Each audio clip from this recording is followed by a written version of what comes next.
What's up, MMA Hardcores? Just going to share my thoughts on last night's fight between Perry and Luque.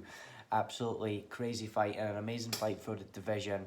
I feel like the 170-pound division has got a lot of shuffling going on recently, obviously with Robbie Lawler losing to Colby Covington, Ben Askren losing to George Masvidal, and obviously got Platinum Perry losing to Luque. To be honest, I wasn't really too familiar with Luque before this fight, but watching it, this fight's definitely, he's definitely going to be a familiar face now when he's on a card. Back to the fight. Fight was absolutely incredible. Both fighters throwing heavy punches and landing a lot on each other quick. Mike Perry then receives a massive knee to the face, breaks his nose, and when you look at the picture of his nose, it looks like his nose has been pushed. Like when you look at the picture, you could sort of almost imagine what's happened. Like it's been pushed to the other side of his face. It's horrible. The fight only really went to the ground the once, and when it did, there was a lot of blood.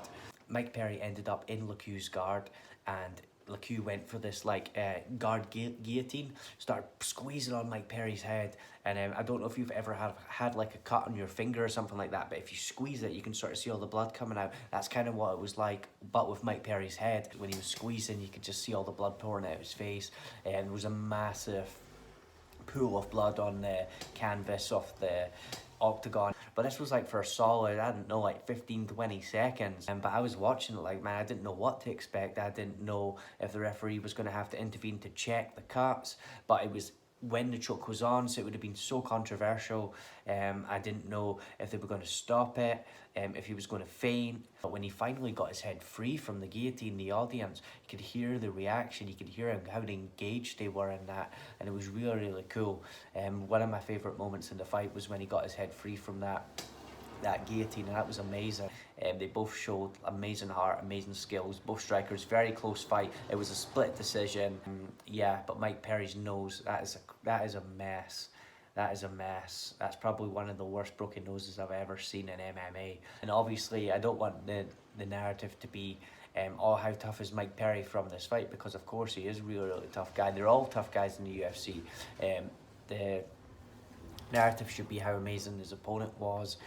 Like I say, I wasn't really too familiar with him, and now he's definitely he put on an amazing performance. Now definitely be keeping an eye out for him in the card. It just shows you how easy it is to kind of build your name, and I guess sometimes you just need to have the right dance partner.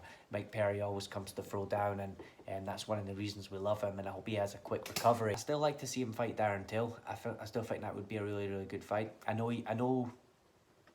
know Platinum Mike Perry was calling out Darren Till before the fight. He said he wanted to win and fight Darren Till. That's still a fight I'm interested in. I'd love to see Darren Till fight Mike Perry. I think that would be a really cool fight. Both guys are big. Both guys are great strikers. That is a really exciting fight.